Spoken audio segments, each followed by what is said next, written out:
जब से जम्मू कश्मीर को केंद्र शासित प्रदेश बनाया गया है तब से एक मांग वहाँ चलती रही है कि वहाँ पर दोबारा से जो है असेंबली इलेक्शन करवाए जाएं और वहाँ पर जो सरकार है वो लोगों की सरकार हो।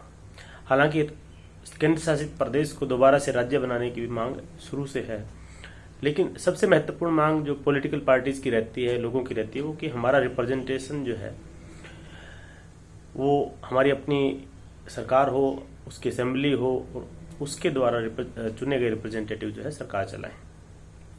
उसी दिशा में आगे बढ़ते हुए सरकार ने पहले डिलिमिटेशन कमीशन जो है वो कॉन्स्टिट्यूट किया था और उसने अब अपना फाइनल जो रिपोर्ट है वो पब्लिक कर दी है।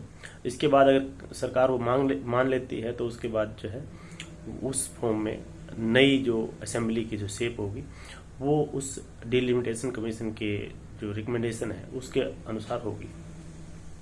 जब reorganisation of Jammu and Kashmir किया गया था तो उसमें ये कहा गया था कि जो नई जो विधानसभा होगी जम्मू कश्मीर के, उसमें टोटल 114 सीटें होनी चाहिए। यानी कि जो पहले जो सीटें थी उसमें से 7 बढ़ाई जानी थी, टोटल करके 114 करनी थी।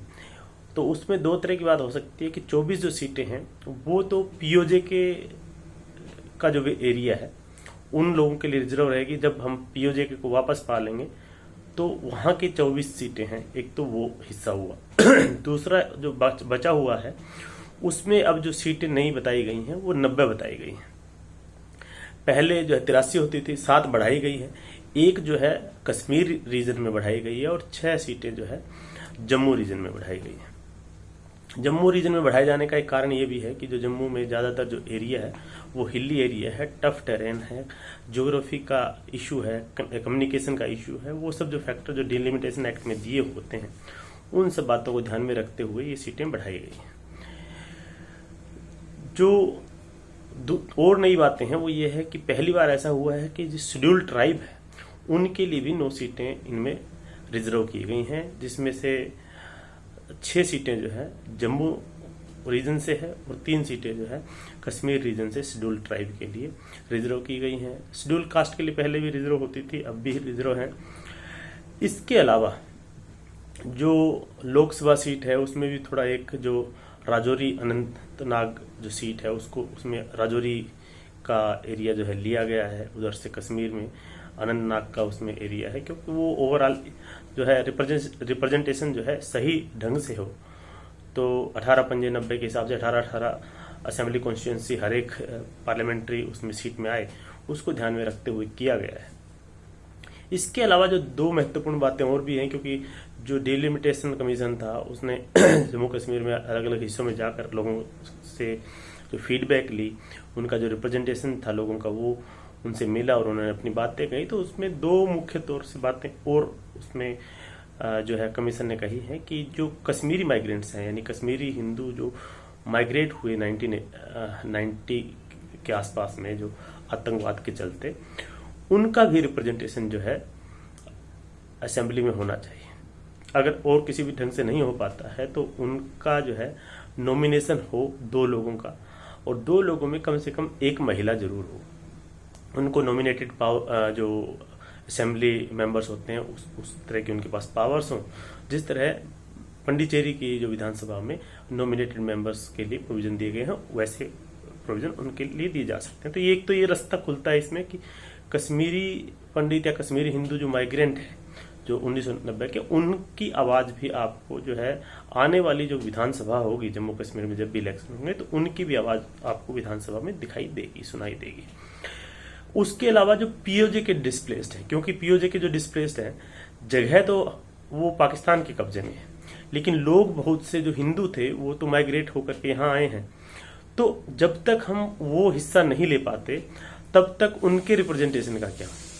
हालांकि पहले तो उनके लिए और भी इशू थे कि उनके वोटिंग राइट्स और काफी कुछ इशू उनके साथ थे, लेकिन अब जो है जो लिमिटेशन जो कमीशन है उसने ये भी रिकमेंड किया है कि इस मामले में जो पीओजे के डिस्प्लेस्ड जो लोग हैं उनका भी नॉमिनेशन किया जाए, उनको भी नॉमिनेटेड मेंबर्स की तरह जो है जो जम्मू कश्मीर की विधानसभा बने उसमें उनका भी नॉमिनेशन हो और उनका भी रिप्रेजेंटेशन हो सके।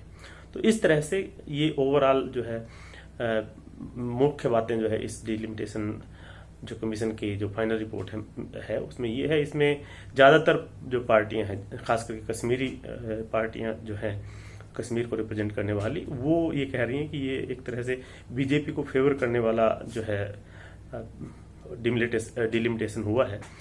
लेकिन इसमें जो जम्मू की तरफ से शुरू से लोग कहते रहे हैं कि जम्मू के लोगों का प्रॉपर रिप्रेजेंटेशन नहीं रहता है।